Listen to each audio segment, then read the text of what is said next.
ini berani katakan kalau saya tak betul tangkap saya. Mas tidak perlukan 75 biji kapal terbang ni buat penatang benda. Kalau dia kata bohong, dia kata saya tak tahu perniagaan, saya nak tanya balik Najib. Kamu nak beli 25 biji kapal terbang lebar yang besar tu tak? Yang harga 1 bilion sebiji. Pakcik tahu sekarang berapa kapal terbang yang saiz itu yang Mas dah ada? 8 biji. Mas dah ada 8 biji lah ni. Yang Airbus punya. Dia dah ada pun 8 biji yang itu. Masalahnya, 8 biji. 8 ke 6 saya lupa lah. Kalau tak 8, 6 lah. Tapi dia dah ada sama ada 6 ataupun 8. Yang ini bukan Boeing punya, Airbus punya. Airbus A380. Sama lah lebih kurang, jenama je lain lah. Pakcik tahu daripada 6 atau 8 yang ada tu, berapa biji yang pakai dan berapa biji yang tersadai? 1 biji je pakai. 1 biji je. 1 biji pakai sebab hanya ada satu laluan yang berbaloi pakai kapal terbang tu, laluan Kuala Lumpur ke London. Nak pakai kapal terbang tu, minyak semua ni mahal. Kita kena pastikan laluan itu laluan yang orang suka, yang penuh kapal terbang. Supaya sekali terbang boleh isi 400-500 orang. Baru berbaloi tak? Satu laluan je. Kuala Lumpur, London. Yang lain tak untung. Sebab itu dia potong. Kuala Lumpur, Johannesburg, potong. Kuala Lumpur, Argentina, potong. Kuala Lumpur, Amsterdam, potong semua. Satu laluan je yang sekarang ini pakai kapal terbang jumbo. Yang 6 biji sekarang tu tersadai. Tersadai. Yang tersadai itulah sekarang Mas.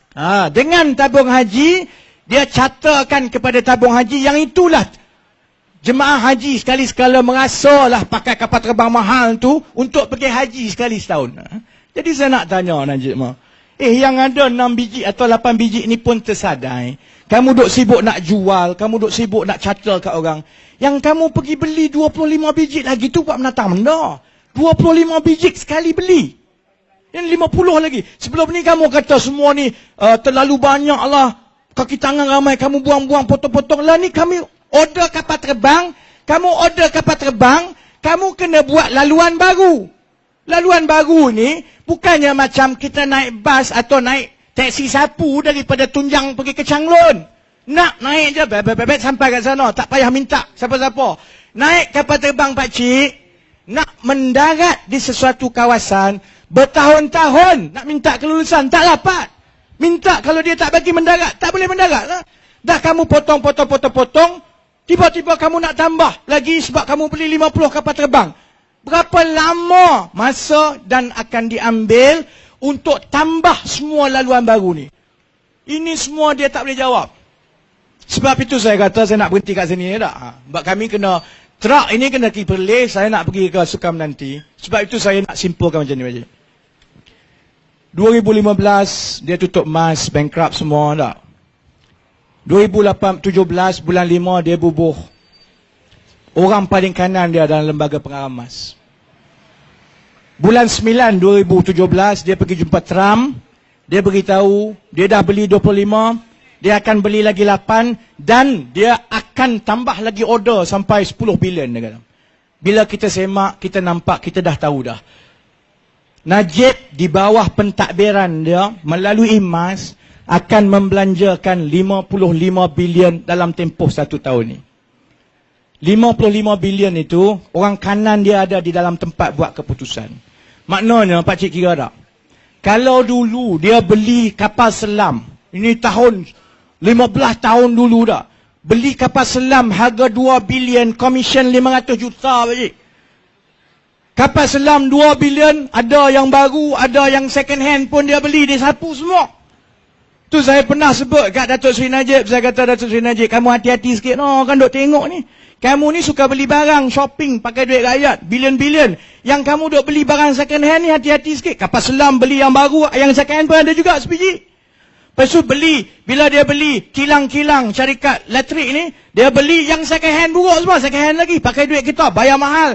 Saya kata lama-lama orang akan kata, Datuk Seri Najib ni ada satu kegemaran, dia punya hobi, dia suka sangat pakai barang second hand yang mahal ni. Nanti orang kata macam tu.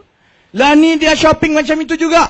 Kita tahu dia suka shopping sebab apa? Dia shopping Dia boleh susun, dia boleh persen commission saja. Dulu dia beli kapal selam 15 tahun dulu, kapal selam harga 2 bilion, 2,000 juta, commission 500 juta. Commission 25%. Ni dia beli kapal terbang 55 bilion, pakcik bayangkan kalau commission dia 10%, pakcik, 5.5 bilion masuk poket. Yang itulah saya ingat kalau kita tak betul-betul tumpu. Yang itulah dia rancang-rancang dia akan gunakan untuk dia sebar semua beli orang.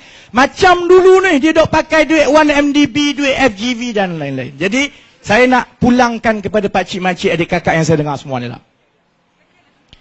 Benda tu kalau kita tak sekat akan berlaku. Kalau dia menang akan berlaku. Kalau dah berlaku dan dia menang, maksudnya kita berikan tahulah, saya akan bercuti ditanggung oleh rakyat dalam penjara Sungai Buloh. Makan minum tanggung, apa? Tak apa. Abang Jo saya tak ada apa nak, abang Ed semua pandai-pandai lah. Terak ni aku tak tahu buat apa, saya beritahu budak-budak ni, kalau tak ada, pandai-pandai lah kamu pergi jual mi ke apa dengan terak ni tak. Tapi pakcik, ya, uncle, semua yang ada kat sini, yang berniaga, yang sawah padi, yang miskin, tak? Kalau sekarang akibat kita menanggung hutang 1MDB yang 40 bilion, saya dah cerita tadi tak? Itu 40 bilion yang dia makan dan dia songlap dalam tempoh 5 tahun. Maksudnya 1 tahun dia makan 8 bilion, 8 bilion, 8 bilion. 40 bilion 5 tahun dia songlap. Kita lah ni separuh mati dah ni. GST kena bayar, racun tak mati, lalang tak mati dengan racun. Bagi benih padi luguh. Potong pendidikan, PTPTN semua dia kejar orang macam alung. Dia kutip pakcik, yang hidup dia kutip, kalau uncle mati dalam kubur pun dia kejar. Siapa yang ada cukai, saya minta tolong no. Kalau dah tua, ada duit sikit, ada cukai, sebelum mati tolong bayar cukai no. Sakit-sakit tu, saya sekarang kalau ada kawan-kawan sakit, saya pesan dah bayar cukai ke belum? Sebab kalau dia mati tak bayar cukai, kesian dekat waris dia kena kejar. Cukai semua dia kutip, semua ni penalty. Saya beritahu dengan uncle tadi, saya bayar GST, dia tak tahu, dia dah 3 bulan dah. Invoke bayar GST, dia dah 3 bulan, RM50,000. Nasun tanya, kamu bayar GST buat apa ni? Ini dah beli t-shirt semua ni. Ini kami kena bayar GST dah tak? Jual t-shirt natang ni pun kena bayar GST dah. Dia dah kutip semua dah. Itu baru tanggung hutang 40 bilion, makan 8 bilion tiap-tiap tahun. Pakcik bayangkan dia sekali makan 55 bilion 1 tahun. Pakcik bayangkan lah. Kalau takut GST lepas ni, ni lori datang. Jadi yang menonton akan tengok lori, bukan muka saya sekarang. Dia tutup muka. Okay. 55 bilion 1 tahun makan pakcik. Saya tak boleh bayangkan apa yang rakyat Malaysia akan tanggung lepas ini. Cukai tak cukai semua tu, itu dah tak masalah saya. Kalau Najib menang, dia belanja itu, saya duduk kat dalam. Bukan masalah saya. Masalah pakcik-makcik. Jadi, saya nak tutup, kami dah buat kerjasama. Kami dah buat amanah kami. Kami dah datang turun kampung masuk bendang, beritahu. Hati-hati dalam pilihan raya kali ini, macam kami beritahu sebelum ini pasal NFC. Macam kami beritahu pasal FGV, jangan percaya dengar cakap dia. Ini kamu bagi nanti saham jatuh. Dulu, penuka tak percaya lah, ni menangis lah. Macam kami beritahu pasal 1MDB daripada tahun 2011 menatang ni, ini skim cepat kaya Pak Man Telo. Cuma dia bukan skim, bukan Pak Man dalam ni, Kak Ros. Kami dah beritahu daripada 2011, sekarang dah jadi. Jadi, kami kerja kami sama macam dulu sampai sekarang. Kami ada maklumat, kami tahu kesan dia, kami beritahu. Kami tak boleh tolong pakcik kalau pakcik-makcik tak tolong pakcik sendiri, tak tolong anak-anak, tak tolong cucu. Sebab kalau UMNO baris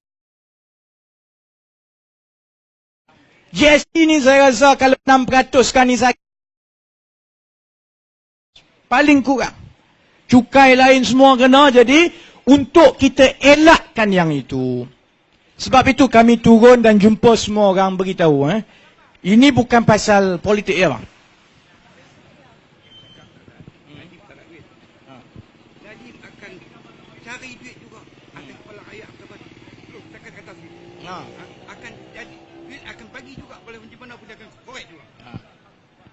Abang suruh saya ulang sekali lagi. Saya duk kata Najib tak ada duit, Najib tak ada duit ni dah.